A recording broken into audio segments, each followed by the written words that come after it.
Have you ever stopped to think about gratitude, not just as, a feeling you get when someone gives you a gift, but as something more, like a muscle you can actually build? Well, today we're going to dive into exactly that. The idea of gratitude as a core virtue, something we can actively choose to build day in and day out. So let's just set the stage with this incredible contrast. Over here, you've got an infant's world, which is just filled with nonstop wonder and awe. And then, over here, you have where an adult's mind can sometimes end up in what St. Paul called futile thinking. The big question is, how do we get from one to the other? And way more importantly, how do we find our way back? All right, let's start right at the very beginning, because it really seems like we are hardwired for awe and connection from the moment we exist. Now check this out, because it all starts so early. At just 16 weeks in the womb, hearing is already developing. Then, at birth, a baby can already pick out its mother's voice from a crowd of sounds. And by 3 months old, they're recognizing familiar faces. It's like we are primed from our very first moments to connect with the world and with each other. And this just drives the point home. Our favorite things to look at aren't bright colors or crazy patterns, but people. This natural fascination with human connection, well, that's the perfect starting point for gratitude, isn't it? A built-in thankfulness for the presence of others in our lives. The sense of wonder, it's contagious. It doesn't just stay with the baby. It sparks this profound gratitude in parents. They look at this brand new life and are just overcome with emotion, echoing the words of the psalmist, right? It's this spontaneous burst of thanks for something so miraculous. Okay, so if we all start out with this natural sense of wonder, what happens? How do we lose that? Well, this brings us to what's often called the adult drift, this slow, almost unnoticeable move away from a life of thanksgiving. And this is a shift that, a lot of us can probably relate to. That feeling of wonder can start to fade, and it gets replaced by indifference, or even worse, a sense of entitlement.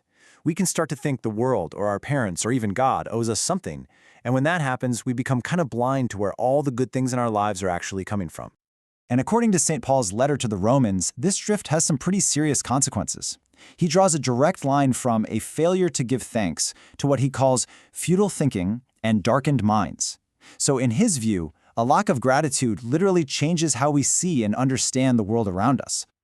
But here's the thing, and this is so important. We don't have to be stuck there. This is where we pivot. We can make a conscious choice to reclaim gratitude, not as some random emotion that comes and goes, but as a stable, life-shaping virtue.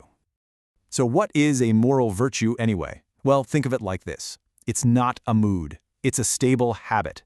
It's a consistent way of being that completely reframes your life around one simple, powerful recognition that everything good ultimately comes from a single, loving source. To put it another way, this virtue is built on being constantly aware of this idea from the Acts of the Apostles. It's the deep-down understanding that our very existence, our ability to live and move and just be, is a gift. And when you really see the world that way, gratitude isn't something you have to force. It's the most natural response in the world. Okay, so if gratitude is a virtue we can build, how in the world do we actually do it? And what happens when we do? Let's get into the nitty-gritty of how to nurture a grateful heart. It really comes down to 3 concrete practices. See, this isn't about just trying to feel grateful out of nowhere. It's about doing things that grow it inside you. Things like attentive prayer, cultivating a sense of reverence for life, and for Christians, participating in the Eucharist. And that last one, the Eucharist, it is absolutely central. Did you know the word Eucharist literally means thanksgiving? So in this view, it's the #1 place where the virtue of gratitude isn't just talked about, but it's actively formed and lived out with others. So what's the payoff for all this practice? Well, there are what you could call fruits of a grateful heart. We're talking a deeper connection with God, more humility and less pride, a greater sense of generosity, and maybe best of all, a real increase in joy and peace in your life. And this might be the most incredible part of it all. A truly stable virtue of gratitude doesn't just show up for the good times. It has the power to totally reframe your perspective on everything, allowing you to find a reason for thanksgiving even when you're going through challenges and suffering. So, we've gone from the natural wonder of a baby all the way to the conscious choice of an adult. Gratitude, when you look at it this way, is a powerful decision. It's a choice that can literally rewire our minds and our hearts, pulling us away from indifference and back towards wonder. Which really just leaves one last question. What will you give thanks for today?